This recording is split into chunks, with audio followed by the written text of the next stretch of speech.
Hi, it's me, Meepo. And I'm Big Dipper.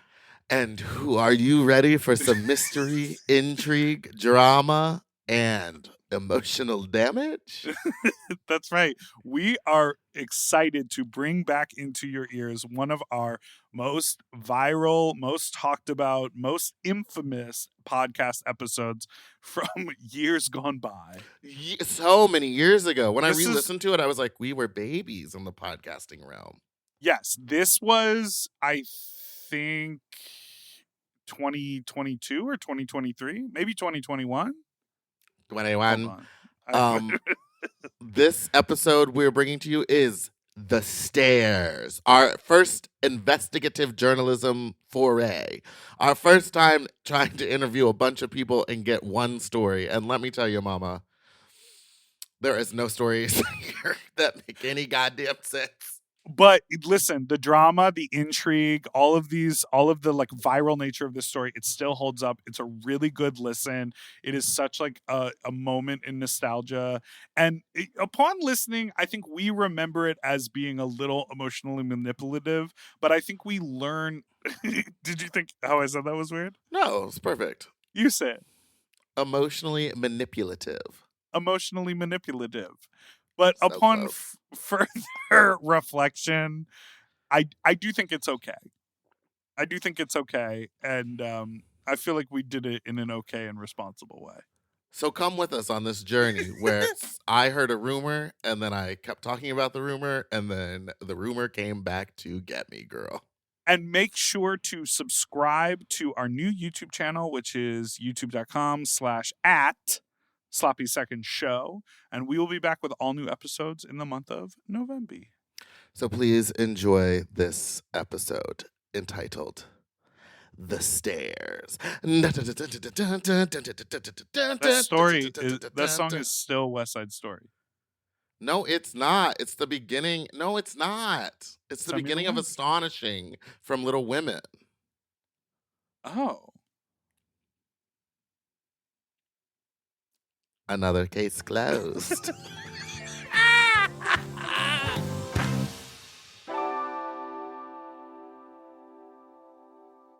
M. Oh. M. Mom! When your first choice is a big old bus, you turn around and boom, you end up with a sloppy second. Oh, diva. Hi. So you have been busy. You've been a busy little bee. A busy little bitch. Oh, a bee. Yes. One felt the need to apologize for our Candy Muse episode because the audio was so bad. I got more than one message. Y'all are all slick with the, how do you put subtitles on a podcast? Yeah, we know the audio wasn't good. Yeah, we kept saying it. Yeah, we kept reminding you, so I'm sorry, but this is going to be our apology tour. I feel like anyone trying to expect high quality technical prowess from Candace Musical is they don't know what they're the wrong trick. Yeah, they don't know what they're doing then. Can we just say the fact that she said, "Oh yeah, my full name is Candace Musical," was such a gag to me. That was so crazy because I was like, "Wait, we've been calling her that," and then I don't know her like maybe that. She listens to the podcast. There's no way. But there's no way. I don't even think she knows what a podcast is still. You're so bad. Okay, so speaking of Brooklyn, essentially, I've been we always joke and talk about people being pushed down the stairs in Brooklyn, right. And I don't actually really understand why that's a joke. It's a joke because no one knows if the person was pushed or if the person fell. No one was really there. It's also a story that was like possibly happened at 5:00 in the morning. It was New York. It was DragCon. There's like a lot of legend and lore about what happened. So are you saying that it's possible we might be doing an investigative journalistic reporting segment? As an apology? I think that's what we're doing. Okay, stay tuned. Hold on.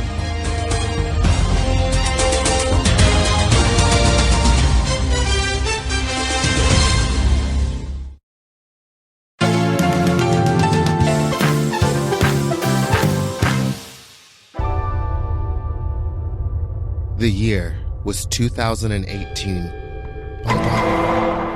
The place, New York City, Brooklyn, New York City. Someone fell down a flight of stairs. I was not there. I talk about it all the time. Today, I'm going to get to the bottom of who pushed Gemma Bubblegum down the flight of stairs. Or if she fell on her own. Or if drugs were involved. Or what time it was. And I'm here too because I don't know what's going on. Join us today as we get to the bottom of who fell down the stairs in Brooklyn. Oh, wait, should we just call it The Stairs? Do you remember that one movie? Because they couldn't figure out if the husband pushed his wife down the stairs, but he did. The Stairs. The Stairs. This is our version of The Stairs. The Stairs.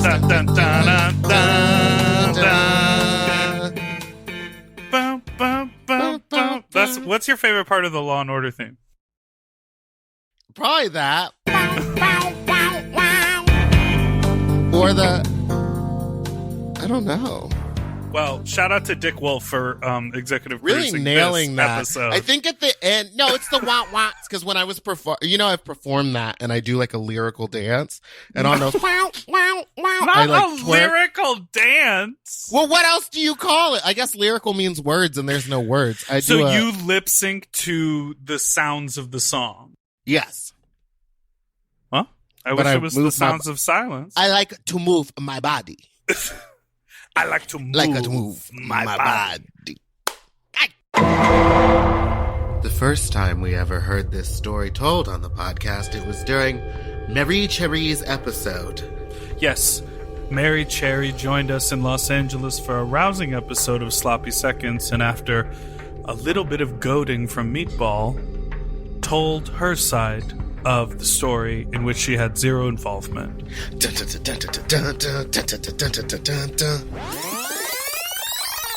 But apparently, these two girls in Brooklyn who didn't like each other, two drag queens. Okay. Yes. Were at a gig together, and they were at Spectrum. Okay. They were at Spectrum. The new Spectrum, right? The new Spectrum. Okay. And they didn't get along. Okay. And so while one of them was like in the bathroom, one of them was in the bathroom doing K. Oh, I didn't know this special part. Oh, well, they come out of the bathroom, they go down the stairs, and the other one just pushes her from behind. And the other one's like trying to get into the bathroom to do K. And she's like knocking on the door. Get out! I want to do K. And I'd like to do some ketamine. And oh my God. So the other one comes out and just like, geez, you can't wait. And for your K? Yeah, and like pushes the other one slightly. And she got them K wobbly. And then it was like, a death becomes her moment. And she's like, and this is what was said, which even though I think it's so disrespectful, but the fact that she said what she said and then did the action, I thought was kind of fabulous. She's like, oh no, you do not push me. Fall down the stairs. And then actually pushed her. Oh, I love. So it's like a witch move, like fall down the stairs. You know, she cursed her. Yeah. And so she goes down the stairs. Then I just start posting every video of someone falling down the stairs and just being like, Brooklyn Queens be like, Brooklyn Queens be and like. How did you hear about it? Because it was online the next day. It was like, she shoved her down the stairs. And then, of course, the minute it happened, Pinche was like, some bitch just got pushed down the stairs here in Brooklyn. And I was like, wish I was out. Wish I could have seen it. Yeah.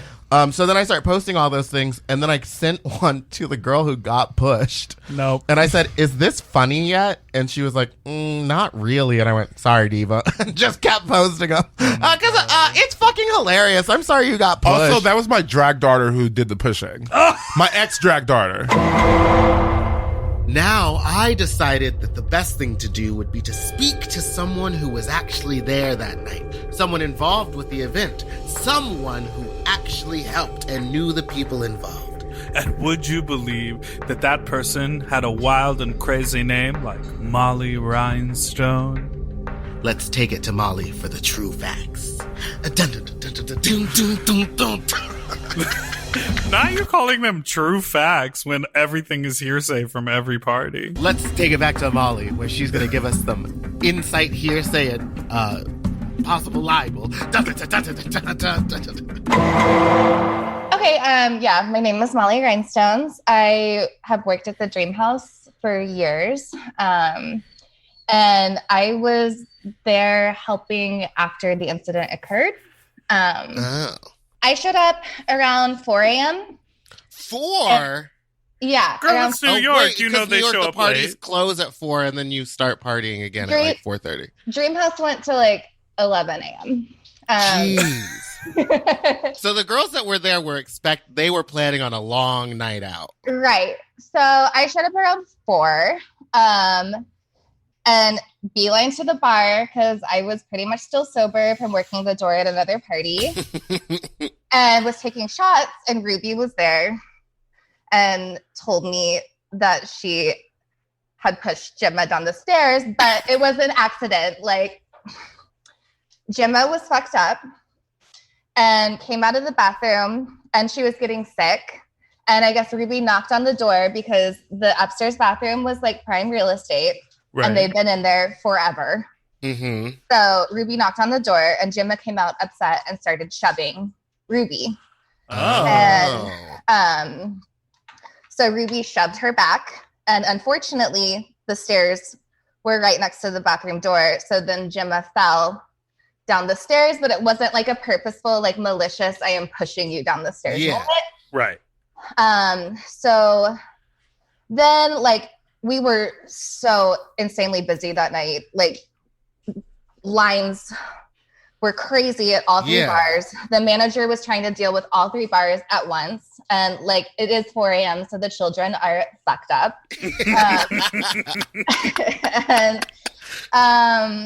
So still he like found a mediator. It seemed like they talked and everything was okay. Yeah.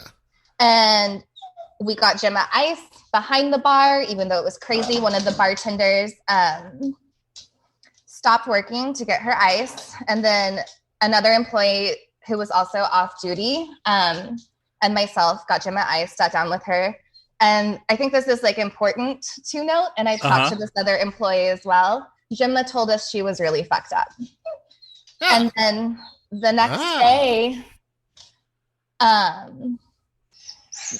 all these stories came out that no one at the Dream House did anything to help Gemma. And see, I didn't hear that part of it. And she also said that she was completely sober at the time. So that's, I'm trying to be as bipartisan as possible. No, that's great. You're giving us facts. We love that.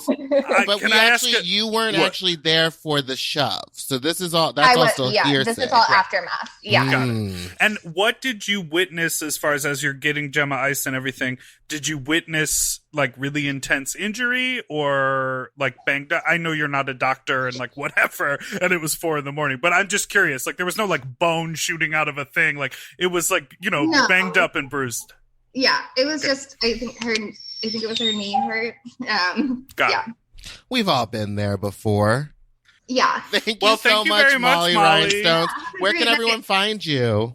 On Instagram at Molly Rhinestones. But don't message her about this. She's just telling us what happened. Right. Have a good day, y'all. Okay, thank you. You too. Bye. Bye. Ooh, juicy. See, now, I admire that she said that Ruby pushed her, but according to Mary Cherry's story, she wasn't pushed. She just was like ooh, and she fell. Interesting. Because in this retelling, Molly says when she showed up, Ruby said to her, I pushed Gemma down the stairs. I didn't mean to push her down the stairs. I just meant to push her back because she had been pushing me and Gemma is really fucked up. To get into the bathroom. Yeah. And then, of course, it's 4:00 in the morning. I'm not going to believe that anybody there was sober. Right. Unless it was me, girl. Would you be there? Would you be hanging out? I have gone to a party or two at 4 in the morning. 4 a.m. and then it's 4 a.m. still and you're sober, like at the afters, planning on hanging around at the afters? It happens sometimes, especially if I'm chasing dick. Dick. Oh, all right. Well, I can't wait to hear from the from the The other perpetrators people you have themselves. lined up. Meatball's done some amazing investigative journalism. I also, some of the other girls, and I will say their names and then possibly leave them out. So you should call her like Rebecca Bagel. Rebecca Bagel. But just say it in a really monotone voice. So anytime we say it'll be Rebecca Bagel. And then anytime you say it should be Mauve. Mauve. Mauve. Rebecca Bagel. Both told me different stories via Instagram. What did they say? Now, Mauve said that she was in the bathroom when it happened. I also thought originally that Ruby was in the bathroom and Gemma was coming up the stairs. Because that's what I had heard was happening, was Ruby was in the bathroom, Gemma went into the bathroom, and Ruby came out. Either way. Oh, so we just got the opposite of that from Molly. Yeah, which was the story that I had heard, which maybe I'm just misunderstanding what people were saying, but that Gemma was like already kind of tipsy and fell backwards and blamed it on Ruby. Ooh. So who else And are then we going to someone talk else to? said, we're going to talk to Gemma Bubblegum herself and Ruby Fox, the pusher and the pushee, or the person who watched someone fall down the stairs. We got them both coming up. Very exciting. So We're going to get to listen, the bottom of this. We will be right back with more investigative journalism right after this.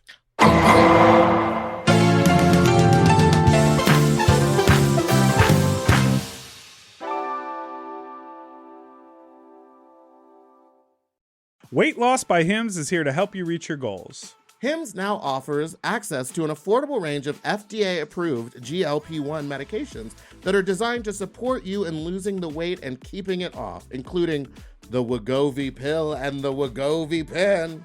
GLP-1s help regulate your appetite and eat less. With Wegovy at Hims, lose up to 20% or more of your body weight when combined with diet and exercise. And no needles needed. Wegovy is the first ever GLP-1 pill for weight loss. And through Hims, you can just go online where you'll connect with a licensed provider who will determine if the treatment is right for you. No insurance necessary either. And if prescribed, your medication is delivered right to your door. Ready to reach your goals? Visit hims.com/sloppy seconds to get a personalized, affordable plan that gets you. That's HIMS.com/sloppy seconds. Hims.com/sloppy seconds. Weight Loss by Hims is not available in all 50 states. Wegovy is the registered trademark of Novo Nordisk AS. To get started and learn more, including important safety information, Wegovy clinical study information, and restrictions, visit hims.com.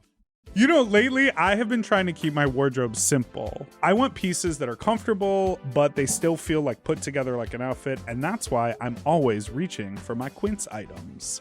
The fabric feels elevated, the fits are clean, and Quince makes getting dressed so easy.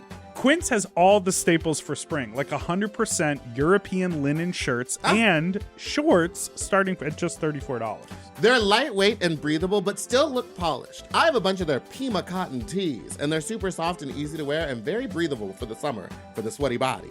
I just rediscovered this pair of linen shorts that I have that are so comfortable from Quince. You know when like something gets buried accidentally? I pulled these out and I was like, what have I been doing? Not wearing these! And the linen doesn't wrinkle. Period. Plus, everything is priced 50 to 80% less than similar brands because Quince works directly with ethical factories and cuts out the middleman. Refresh your everyday with luxury you'll actually use. Go to quince.com/sloppy for free shipping on your order and 365-day returns. Now available in Canada, too. That's QUINCE.com/sloppy for free shipping and 365-day returns. Quince.com/sloppy. Get yourself some Pima cotton! Quince. Quince. At Quince. If you love to shop, listen up! Have you heard of Rakuten? With Rakuten, you get cash back and rewards on almost everything you buy. Just from shopping. Exactly. Clothes, athletic wear, pet supplies. I'm talking about Gap, Adidas, and even Petco. So I can buy a look, get new shoes, snag the cat some cute toys, and get cash back. That's right. And you can even stack those rewards on top of sales and coupons. That's cool. It is cool. But how does it work? Well, partner stores pay Rakuten to send them shoppers, and then Rakuten passes on some of that money to the members. Rakuten is really doing the most, huh? Love it. Yeah, in the best possible way. Plus, Rakuten has 17 million members who are already saving. So, you can become one of them today. Join for free at Rakuten.com or download the Rakuten app to start saving money now. That's Rakuten.com or download the Rakuten app today. And get yourself some Rakuten.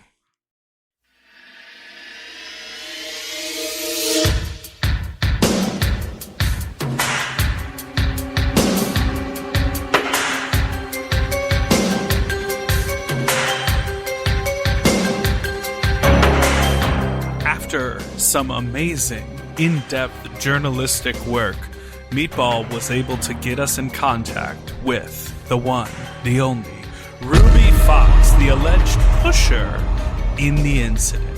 We were able to hop on a Zoom and chat with her. But if you guys don't know me, my name is Ruby Fox or Robert Jones. I'm a visual and performance artist based in New York City. So hello to everyone. What an Hello. intro. How fantastic. Oh my God, thanks. We brought you on the show because I don't know if anybody has ever mentioned this to you, but there is an iconic New York legendary story that involves you that I am obsessed with. Obsessed. Why don't you just tell us, like, what you remember from that night beforehand? Like, where were you? Were you at a club doing a show before? Yeah. Did you just go straight to... Okay. So why don't you just, like, give us a rundown of the night? I'll give you an overall rundown of the night just to let everybody know this is coming up on by next week in the 3-year anniversary of the situation. So this is the perfect time. The only reason I remember that, actually, I think it might have been like last night was the 3-year anniversary because it actually happened a week before Halloween. Because I remember the next week I was back at that same venue doing this Halloween after party with Suzanne Barch. So it was like a whole thing that I had to come back to the venue. It wasn't a bad thing on my end, but they're making sure she wasn't able to come back because she was like kicked out. But just letting everybody know, yes, there was an incident that did happen 3 years ago. The run of the night was every like 2 Saturdays a month. I actually work at Pieces Bar with the legendary Butila Ferris. And I love Pieces Bar. Pieces Bar, first of all, is the whole moment, and they pay really good. And that's why at that gig, when they say you're not allowed to drink, I don't. So I'm also known as like one of the queens of the club in New York City. I work with Lady Fag, Suzanne Barch, Ty Sunderland. So I'm very much a club queen. I don't do a lot of bar gigs, unfortunately. So when I do those gigs and I'm getting paid well from them, I try not to fuck it up because I like to hold it down. We got to keep our bills paid in New York. You know what I mean? Yeah. Right. So, yes, I was doing a gig with them. It's like a full night show. And then at the end of that gig, I left Pieces Bar, which is in Lower East Side, Manhattan, West Village, Manhattan. I get in a car, I go straight to the Deep End, which is actually my home bar. And New York City is the first bar that I've ever worked at. They booked me at. It was the first bar I've ever done anything that's in. awesome. Yeah. So I go there all the time. And my best friend, Jessa, who also is one of my roommates here. Hi, Jessa, love you. She was throwing a party called Circuit Circus. And it had like Amanda Lepore, CT, and everyone. So I went to host that party after. Now, that party is actually... That I don't sounds know like fucking lit. Amanda Yeah, Lepore it was a and whole CT moment. and Jessa? Okay. Yeah, it was a whole moment. It was like a list of like 16 of the girls. It was like Ryan Burke. It was like everybody. It was like insane. Wow. But yeah, so after that, actually a block or two down is a space that is legendary called the Spectrum. And the Spectrum is known for being the best after party event space, artistic venue in all of New York City.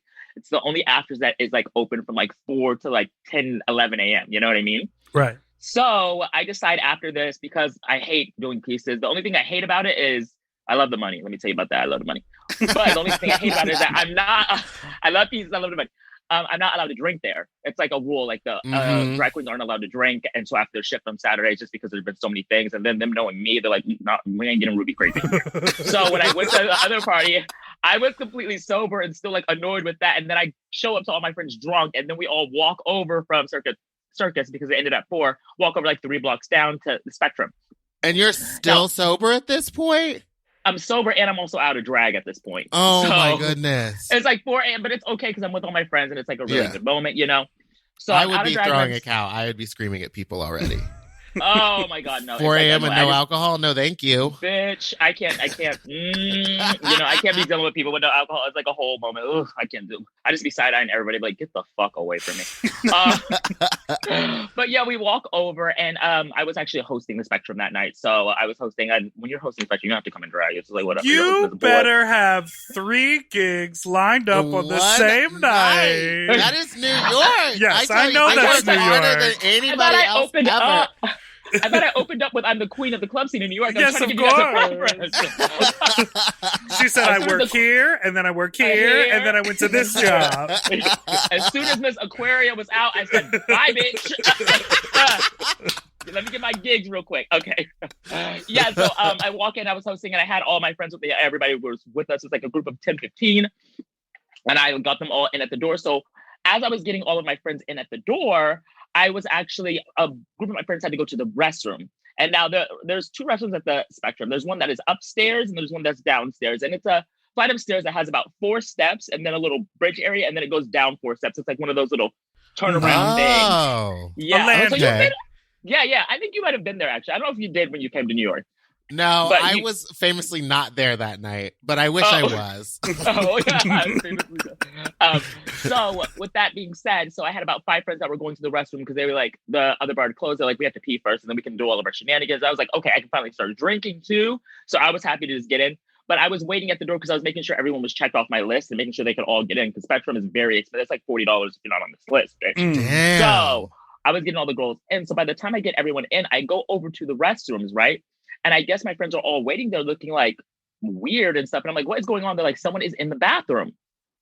And my friends are knocking on, they're like, hello, who is in here? You're taking forever. So I walk up to the door. And while I walk up to the door immediately opens. And I'm like shook. So I'm like, damn, that was fast. Okay. The door opens, and it happens to be this boy by the name of Lucas or Luca. I don't know. But he's also a drag queen in New York City named Gemma Bubblegum. Well, was a drag. I don't really know if that counts as being a drag queen if you have no gigs, you don't work or anything. But I mean, maybe that still works. Oh my God. Wait, my question is, so neither one of you is in drag. My whole No. vision of this story is like the staircase is 20 steps and it's a straight drop off, and you're both in drag.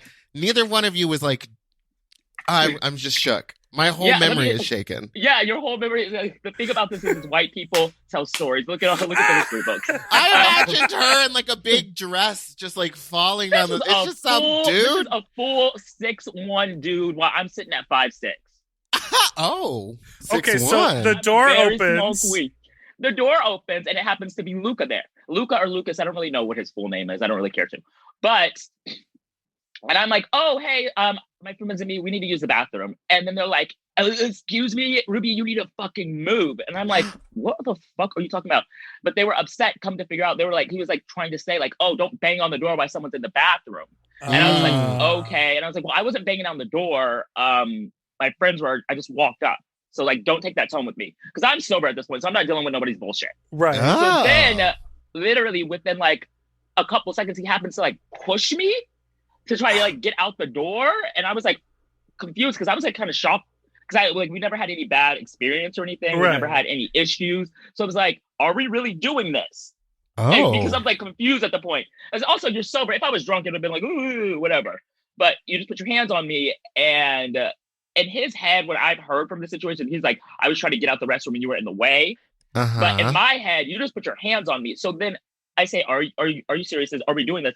Then he happens again to walk out and shove me to the wall while he's coming out the bathroom. Mind you, I don't like getting my hands put on me. I'm a 24-year-old dude in New York City. I am not from New York. I'm from Anchorage, Alaska. And where I'm from, if someone puts your hands on you, you put your hands back.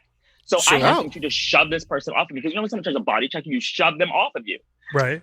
Just because literally the bathroom is right here, you open up the door, you're coming out, the staircase is right there. So this boy happens to like in slow motion falling down the stairs, and all my friends are like, no! So then it's like White Charlotte took a tumble, and as she's going down the stairs, because I'm in fight mode at this point, as she's going down the fucking stairs, I like yell, I'm like, I hope you die, bitch. Like, I'm ready to like whoop her ass because like, don't put your fucking hands on me. A similar statement, yeah. Yeah, I said that, I hope you die, but she gets up the thing, and I'm like giving my stuff to my friends, and I'm about to snuff this bitch. And then she like runs right past me. And me and my friends were like, this is the weirdest fucking situation. We don't see her for another 30 minutes. Can you clarify, when she runs past you, you all then followed her as she fell down the stairs? No, we all just watched her fall, and she got up the stairs and ran up the staircase. I'm right here and runs like she's about to come fight me, and she runs like right past me. Oh, so she fell down the stairs and then got up and came back up the stairs. Ran up the stairs? Okay, thank you. I was trying to understand the space. Goodness. We need a diorama. We need a diorama. Yeah. I should have had a checkboard, like a chalkboard, and like pictures on the wall. Right. Like, okay, so this was the staircase, and this is how this went. Okay, so down the stairs, back up the stairs, past you. Crying, I'm very assuming? Alice in Wonderland tease. Very Alice in Wonderland tease. Down and up and past. So she it looked like she was coming right to me, and she just ran right past me. Mind you, she fell down 5 steps. Okay. So that was like already like get out of my face. And the steps were actually. She landed on the landing. Got up and ran on the landing spot. She didn't go down the whole staircase. Oh my goodness! And the steps are covered with turf, like fake grass. Oh, so it's not like some hard. This is like all stuff that people don't know. They just hear things. And I thought a girl got pushed 20 steps down. Oh my God! So she's fine. She gets up, she runs past you, and she's all mad about it. Yeah, she runs past me, and she's all mad about it. And she didn't even seem like she was mad. She was just gone, and I didn't know what was going on. So I was like, that was fucking weird. I was like, if that bitch comes up to me, I'm gonna whoop her ass tonight because I'm like over it. And then my friends were like, let's go do some shots, Ruby. They're like, stop, let's go do some shots. You're too sober for this. Or da da da. So we go to the bar, we do shots, and about 20 minutes later, Molly, one of my friends, like she comes up, she's like, what the fuck happened? And a bunch of people are coming up like, move. Other people are like, I heard you trying to fight Gemma, all this. And then I don't know in what line people were coming up to me, but I like kept telling them the situation, and everyone knew the situation. So then after, it was like within 30 minutes of her falling, she comes, and in the middle of the venue, we have like this thing where Molly's like, you need to take care of this with this person. And I don't know if it was Luca. There's another Luca who actually works there, but his name is like Fem Jock, who was there as well. And he was like, yeah, you have to figure this out. This person's on a lot of drugs that are on ketamine. I was like, oh, I love ketamine. I like any other bitch. I do it all day long. But the thing was, this person was out of their mind, and they actually come to figure out what they were telling me was she was in the bathroom because she was so sick throwing up, and they had her in the back room for like some amount of time before trying to help her sober up. So she was like really fucked up and in a K-hole. God. So yeah. This is dark. Can I, before the center of the club mediation, when people were coming up to you, what were you saying? Because even though your intent was not to fight someone or throw someone down some stairs or whatever, when you did defend yourself by pushing, they ended up down some stairs. So what were you saying when people were like, what happened? What happened? Were you saying, oh, I pushed her down the stairs? Oh, yeah, I would say, I'm back. Okay. You're like, I thought you were like, what are you accusing me of? No more questions. I'm just curious what you were saying in that moment when people were like, what happened? Situation, the thing about it is I'm known to be in New York City like someone who's, I guess a word would be ruthless. I don't give a shit about anyone. For me, drag is very much so a job. I am Robert Jones outside of drag. I am a visual artist.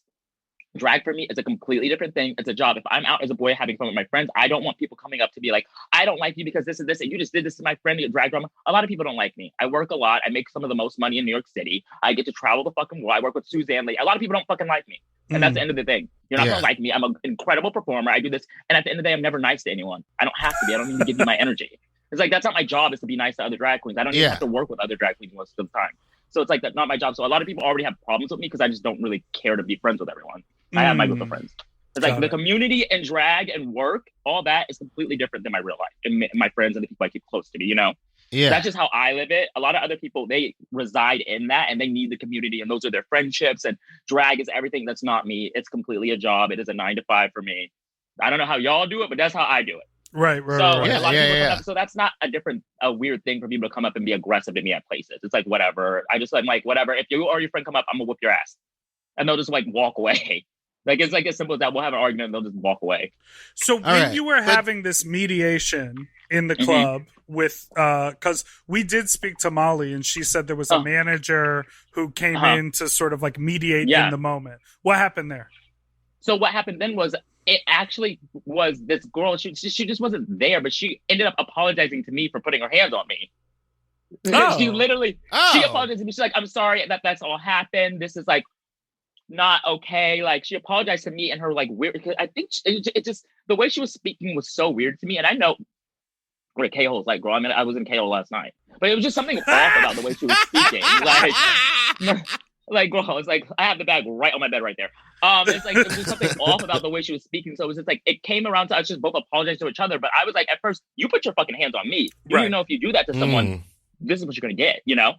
But it came to us both being like, I'm sorry that situation happened. Because I did say, I'm like, I'm sorry that escalated that way. I'm sorry. I'm like really sober right now. I'm not having fun. I'm not taking anyone's bullshit. And it was just a thing where we're sorry. Yeah. Let's let this go. We'll have it all cleared up and everything. And we go about our night. She's still there, slinking around. We're walking around. Everything's cool. Okay. Completely cool.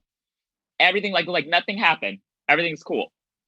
And then the next day, I'm out with my friend Jessa because we just had a whole day together. We went to the movies. We turned our phones off and everything because sometimes I just need to get away from nightlife. And we had like a whole day. And I come to the deep end, and Jorge, the owner of the deep end, is like, "Did you see the post that was posted about you?"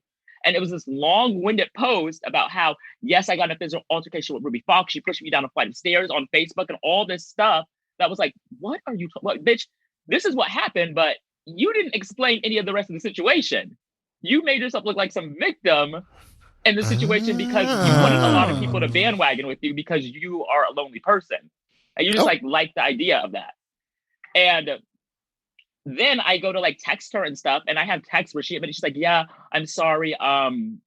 You were in the way, and I just need to get out of that situation. So I did push you, and then I pushed you again when I was trying to get out, but I wasn't intending to hurt you, and you pushed me in ill intent." And I was like, "Yeah, I did." So like she admitted to all this stuff, and I posted all this stuff on my Instagram. So like everyone who's worked at that venue, who knows her, who knows me personally, who actually didn't hear the story secondhand, knows like the real tea. And the only issue that I never made a public statement about this is that venue is like kind of a close off. It's not a legal venue. Right. And I worked there a lot. And the managers told me, just leave that situation alone. Just don't even say anything about it. Just leave that situation alone because I still have to work there. She was also banned from that venue moving forward because of her actions there that night. Oh. Because I had to still work there. I worked there all the time. She doesn't work there like that. She doesn't work anywhere like that. Okay. It sort of turned into a situation where like everybody who knew what happened really knew, but the people outside of it saw one post and that became the narrative. And that people became the complete narrative. No one really investigated. Part is that night, y'all both already apologized and it kind of cleared the air. I mean, in moments like that, you could still be upset with someone for a little while, but I don't think it's worth the explosion the next day to change the narrative. Yeah, that's exactly what was the shocking thing and so confusing to not only myself, but everybody who was involved. And even her own friends were like, what the fuck? Like, this is weird. Wow. So yeah, that ended up happening. And yeah, so she wasn't allowed at the venue. I had to go back. I'm sorry, I keep getting messages about Halloween, people trying to get on lists. So she trying to get on the list. She's still working. For Halloween, y'all. The same thing happening. Yeah, so she wasn't allowed back because I had to do the after party with Suzanne and perform for that the next week. And it was like she wasn't allowed back because of first of all, her using the venue's name and her being the sole one a part of that and the one who started it. And because of the people at the venue who were workers were like, no, we had to take care of her for a little bit because she was so gone. And Ruby was completely sober because everyone knew the real tea.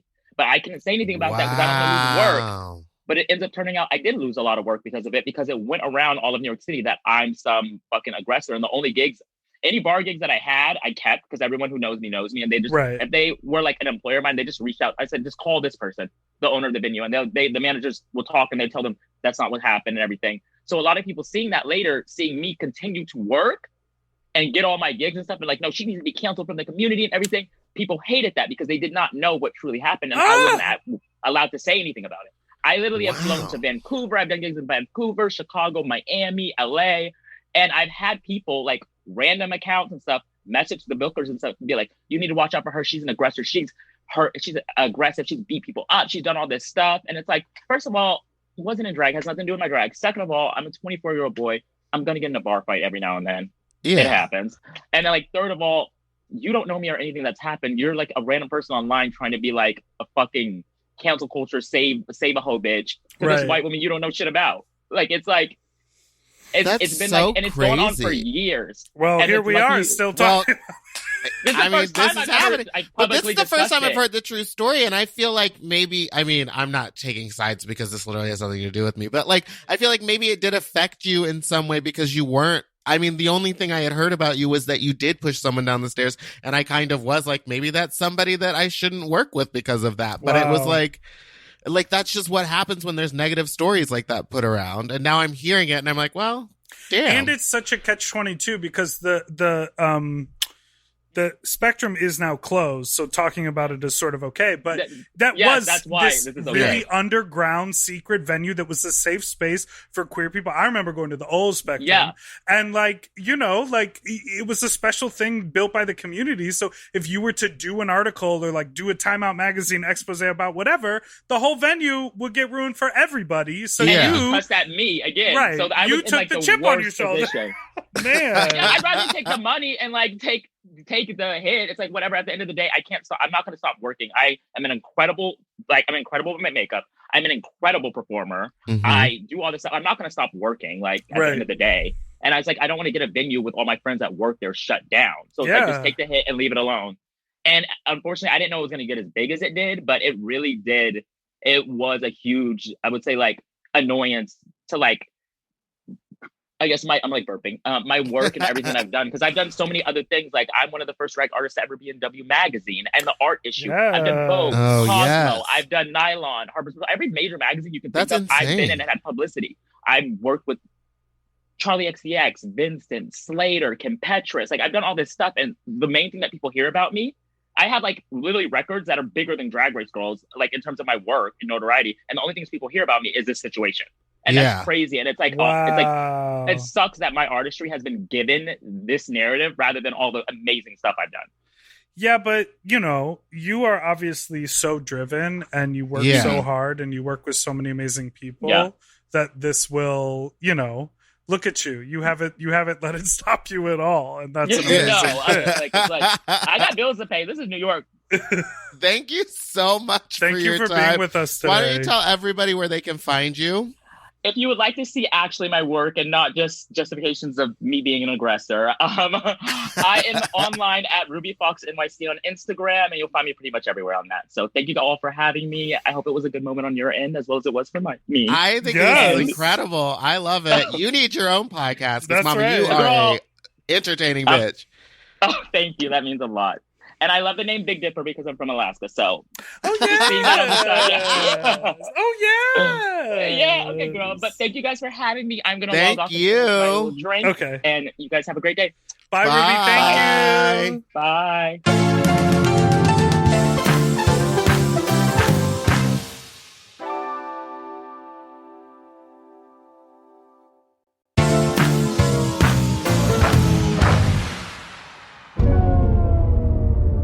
I know what you're all thinking, but what about Gemma?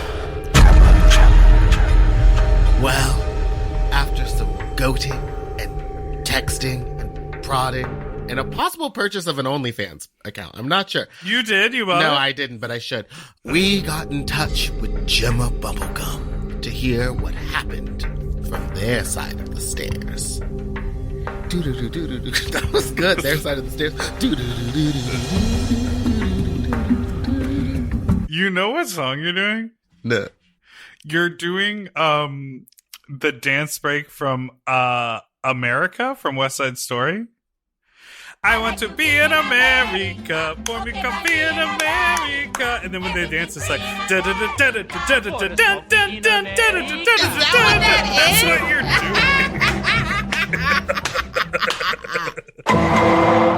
Well, listen, thank you so much for being with us today. I know Meatball has been hunting down facts. I've been obsessed with this story apparently it's on its 3rd year anniversary. We just found that out. 2 year. 2 year. Yeah. 2018. And Pinche, who is the one who told me about it happening, just told me it was 4 years ago.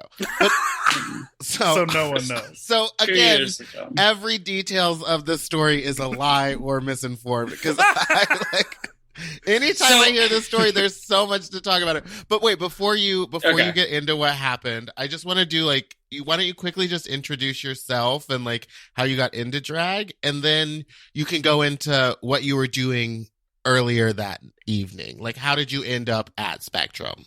Okay, yeah, for sure. So I no longer do drag. Oh. I kind of, my last performance was really Bushwick of last year. And I started to focus more on like my healing business. I opened up an LLC in January. I applied to schools. And really it's all because of what happened that night. Wow. And you know, I have a chronic pain condition called fibromyalgia. Oh, right. Lady Gaga has that. And it can be triggered by traumatic events. And, you know, this one happened, you know, it runs in my family, and, you know, it can remain dormant. And then all of a sudden something happens and you have it. The doctors don't really know like a lot about the disorder. Right. And, you know, through that, I started researching about mind-body connection, like, you know, blockages in the spirit that manifest in physical pain and, you know, in the way we move through space. And I had been doing massage for a long time, for like it's been 4 years. So I was at 2 years at that point. And it kind of made a really big shift into more of a healing experience because of that. And, you know, I decided if I'm there's a ceiling to that without schooling, you know? Yeah. Right. And so I was like, okay, I got to break the ceiling and do the things that I need to. I'm a nerd, so I like researching about it. And yeah, so that's kind of the trajectory out of drag. But I started drag in 2017, actually, in February 2017. I was dating Kelsey Dagger. Okay. And they kind of introduced me to like the whole nightlife scene. And, you know, I was hanging out with Charlene almost all the time. And she was, of course, I was the twink of the year. You know, she's got like several. Sure. You know, so I was the twink of the season. And, you know, she put me in drag. I felt like, you know, she actually gave me the name Gemma. When I went out that night, my name was going to be Gladys Over. Oh, no. And I explored a lot of my gender identity through Gemma. And so I was having a little difficulty. I get naturally a little bit disillusioned when I'm on the toilet. I hear Ruby outside with 5 other people, like gabbing, yelling, screaming, and banging on the door. I had been in the bathroom for maybe 3 minutes, 2 minutes tops. Uh-huh. When you walked into the bathroom, was there a line? Like there was nobody there? No, there was nobody there. I told you, it was an Dreamhouse empty was club. pretty much empty. Oh. And you can do you can do that in an open space at Dreamhouse. They're not gonna really be like, yeah. So they're waiting they're waiting for the bathroom. I hear Ruby on the outside, and I'm like, and I know Ruby. Mm-hmm. Okay. Now another little bit of segue before I get to the next part of the story. Uh-huh. So about 2 weeks prior to this, I'm on top. Me and Ruby are in drag. Ruby shows up with makeup where she has like prosthetics that look like a slit, like this. Hair's out and braids. And so she shows up like that. She looks great. I see her at the bar. We're still friends at this point. And me and Ruby were chill. And so Ruby comes up to me and just says something wild off the cuff and is like, I did this makeup tonight because I almost stuck a razor blade in my mouth. What? And I look at her and I say, Ruby, do you have any friends outside of nightlife? And like, just like that, like, you know, I'm her friend. I'm not just being condescending with her. I just am asking her a question because, you know, and so I asked her that question. She's like, no. And I'm like, why don't you come over, smoke a bowl? We don't even have to talk that much. We'll turn on some like chill music and like hang out. And like, I said that to her. And I said that to her and I was like, okay, then, you know, we just kind of parted ways for the night. I didn't see her. Next, right. Okay, now go back and we're back at Dreamhouse. I'm on the toilet. And so I hear Ruby banging on the outside and I'm like... approximately what time of night? This is still early? This is close to 2 a.m. Okay. This is like in between 1 and 2 a.m.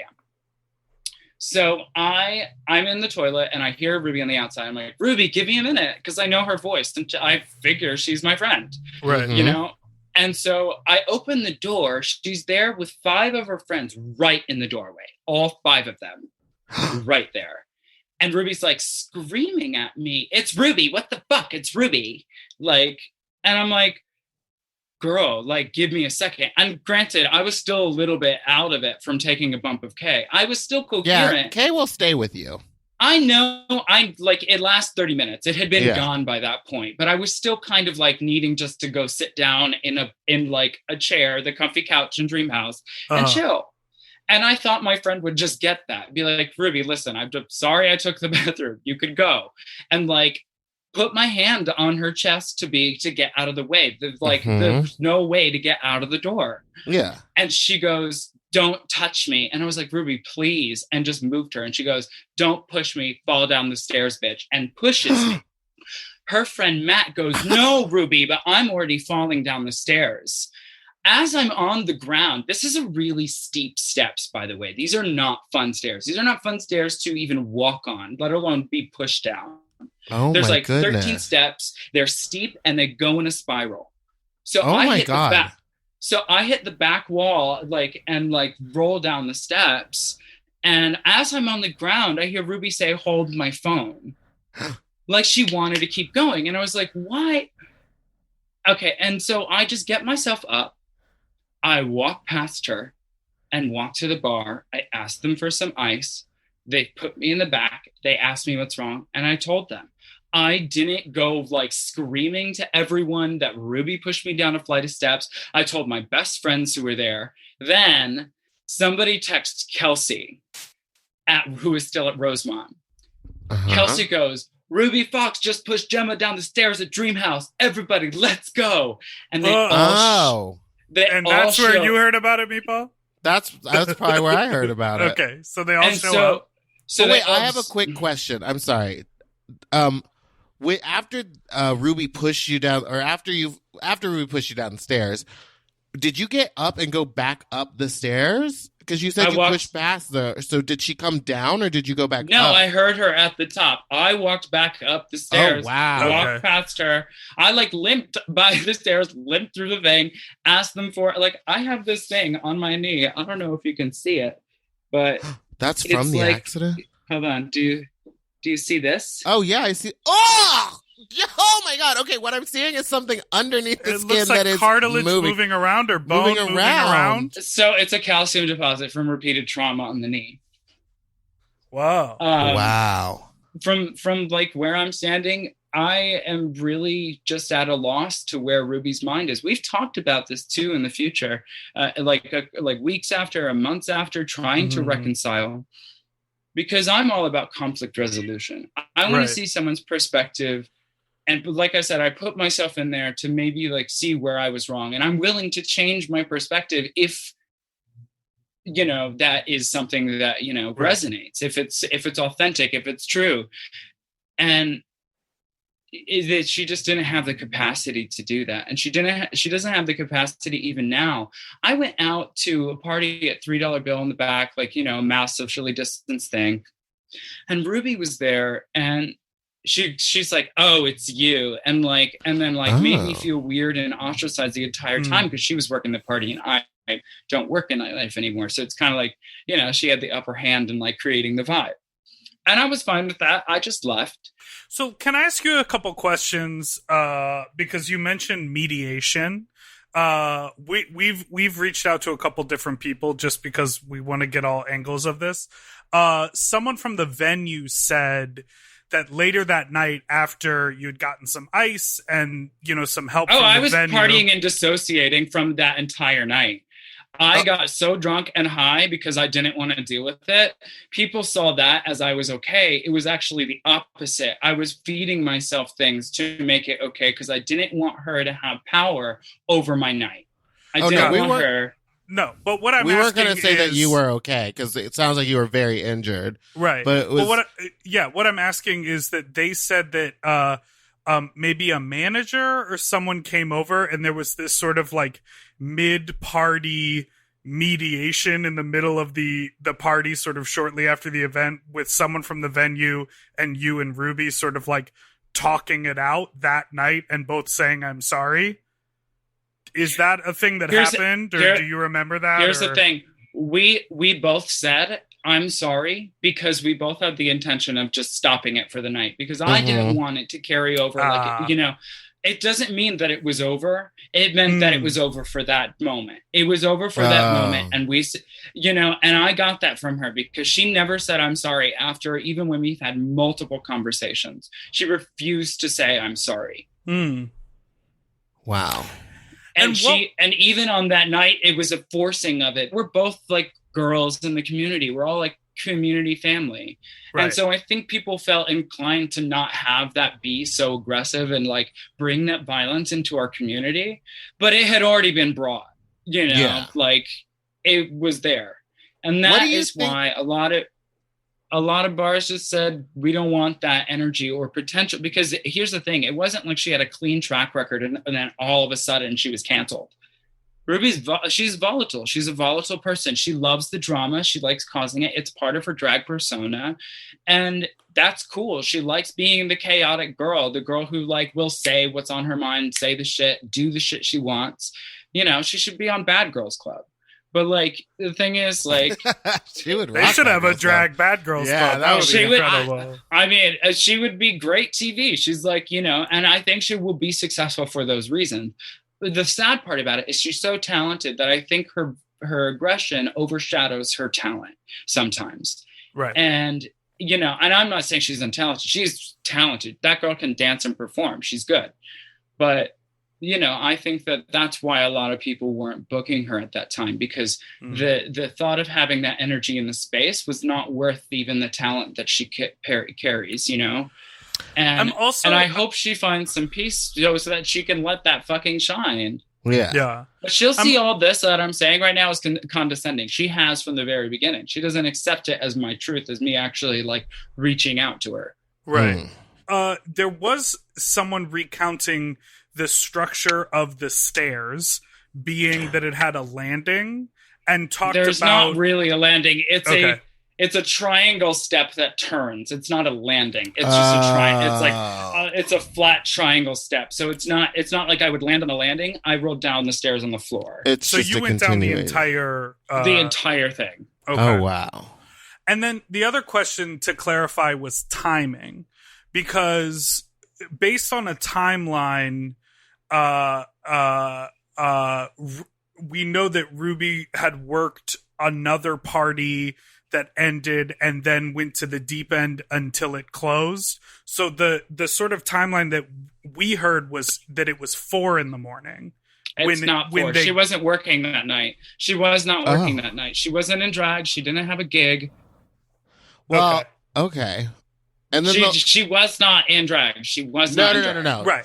We found that out because in my memory of the story, right. and from Meatball, what I had Meatball heard, has crafted a narrative that is two divas in gowns. 2 divas in drag. No, because Ruby said that they were not in drag. So, right. But I thought the 2 of you were in drag, and I thought that it was a completely different setup.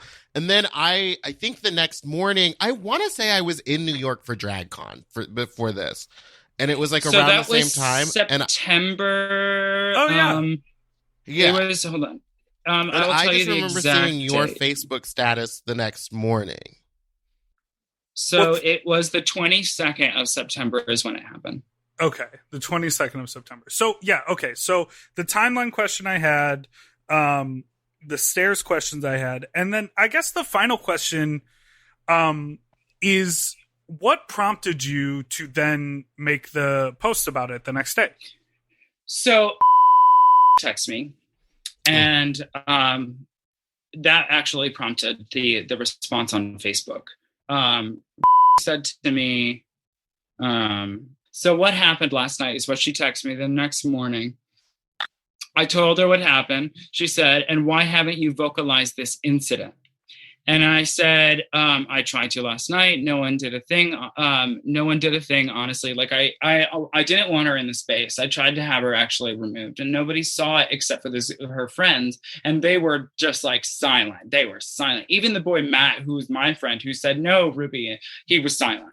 Oh my goodness. And so I was like, it was like her word against mine. Like in her mind, I was pushing her and getting in her face, but her friends were literally at my house at afters that night. Oh, that's some tea too. That night, her friends were at my house for afters. Wait, afters the afters? I had afters because I told you I carried after that. I wanted to just blew everything. Oh, I know that feeling. I got a piece of glass stuck in my leg one time, and I was like, might as well finish the night out, and just kept drinking. Like, yeah, right. It was just there's like a certain what the point where you fuck? can't feel anything. So I get you Yeah. on that. Yeah, so I was there. That was where mine. I was also like, this is 2 years ago. I was like, I haven't done coke since April 2019, and it's actually because of this. Ruby wanted to do coke. Did coke later that night. My life kind of revolved around nightlife, drink, coke, no sleep, like eat terribly kind of lifestyle. Hey, So- you don't have to drag me. I'm not saying it was a problem for other No, people. It was a problem for me. It was a problem for me. Right. Okay, so anyways, they were at my house for afters. He goes, no, you need to make a statement publicly about what went down. Behavior like this can't continue, but it will when you stay silent. You also need to let people know that you were physically assaulted and no one came to your aid, is verbatim what he said to me. Did you feel like no one came to your aid? Not really. It was about conflict resolution, not about like people just wanted to like, it was like I said, her word against mine. Nobody really saw it. And so I was like, and that's where I was like at first so taken aback because I was like, you kind of start to gaslight yourself as people aren't reacting to the fact that you just got assaulted. Yeah. And nobody did a thing that night, which hurt. But, everybody came, like the people who mattered came along afterwards. Mm-hmm. They were there supporting me, the people who mattered. But the party promoters and like the staff, like they couldn't necessarily do anything. One, because it was kind of an illegal space. Well, yeah, we all know that. License, of course. So like, it's not like they could call the cops or like do anything or have the bouncer kick her out legally. There was no, there was a really like weird, like gray area of this situation. Right. And, so I understand why people didn't come to my aid. But anyways, I felt like, after hearing what said, and I respect and I like them. And so I was like, I felt more inclined to make a post. And, I did, and it had repercussions, the post was also phrased really poorly because I was dissociated from it. I didn't really, I had just been assaulted. My mind didn't really want to like relive the pain and tell everybody everything at that moment. Mm-hmm. And after that, we also, you then were, is this correct that you were banned from that venue? Banned? No. We heard that you were put on like a no entry list moving forward after that. No. You went back? Yes. Okay. Yes. I went back to every iteration of their last party. I was there, like which they had many times. Know that. There was a whole thing with the landlord. There was the whole, I know they had an extra month. They were like, "Oh fuck it, we need to pay rent. Let's throw some parties." So you felt not only welcome there, but safe there in the future going back.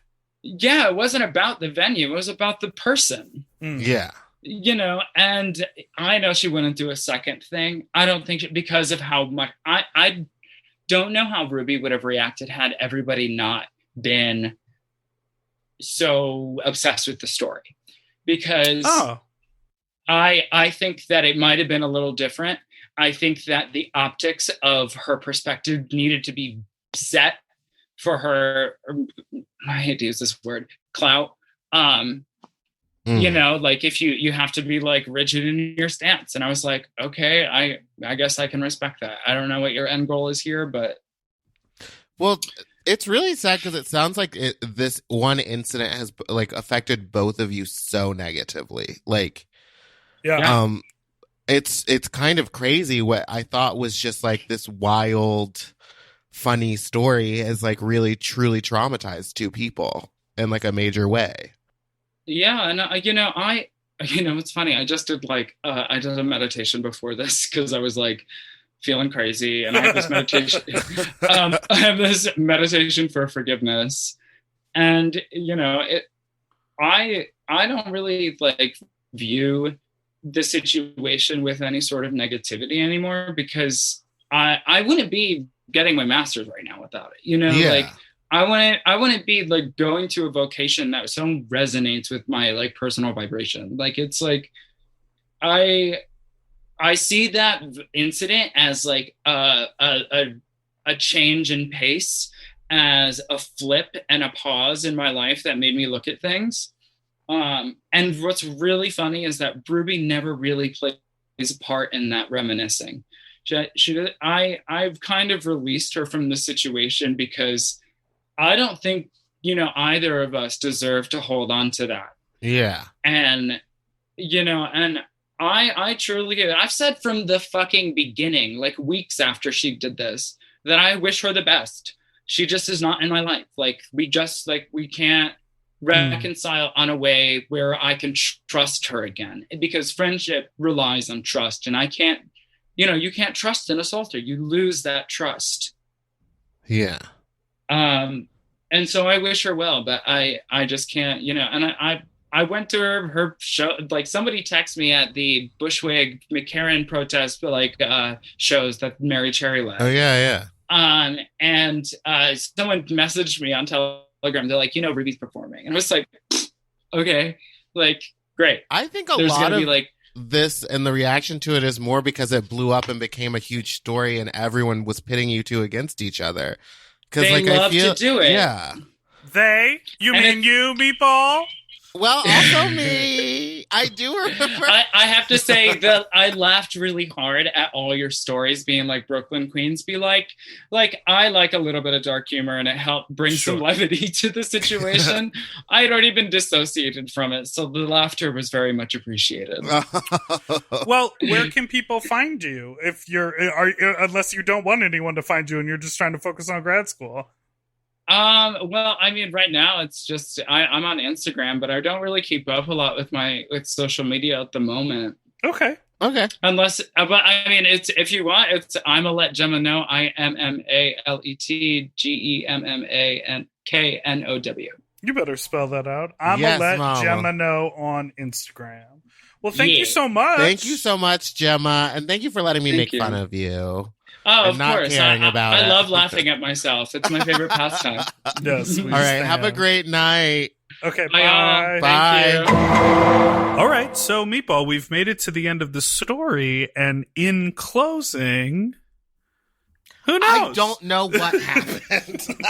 In closing, I'm more confused about what happened than what happened. Because remember, my side, I thought that it was thought it was reversed. I thought they were in drag. I thought the stairs were crazy. I don't know. Are the stairs long and curved and crooked? Have you been there?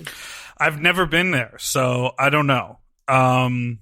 Listen, from both tellings of the story, or from all tellings of the story, there are a bunch of disputed facts from both people who say, no, this is the truth, and it's a very different truth. But what we can come to is like this. We can come to the conclusion that we thought this was going to be like funny and dramatic, and it actually ended up to be like pretty traumatic for both of the parties involved. And you know, I'm happy that they've all moved past it. We just like rehashed some old drama for this podcast. I really dug some shit up for a joke, and then it turned out to not be a joke. But I think it's good to try to, you know, get to the bottom of it. And they both seem like, you know, I think life can be long. You meet a lot of people. Wait. And what? Wait, why do you don't like that I'm trying to wrap this up? No, you're going like a heartfelt. I want to end this like the X-Files. Are they out there? We'll never know. I was just going to say, I think that there are some people in your life that, you know, it's not a match. It's not a bop. It doesn't work. It is not a match. And so I think that Gemma and Ruby are just like, they're not going to interact anymore. And that'll be the end of that. So we'll never know what happened. How does No, wait. We're doing the wrong thing. How does the X-Files go? All right, so thank you for listening to our investigative journalistic special episode called The Stairs. You know what? I would say find these queens on the internet and throw them some money because they deserve it for rehashing all that trauma on our podcast. Neither one of them really wanted to do it all that bad, but I made them. And a lesson for all of you at home. If Meatball gets in your DMs and asks you to talk about childhood trauma, ignore that. No, bitch. do it. These are fun for me. Okay, thank you so much. We'll see you next time.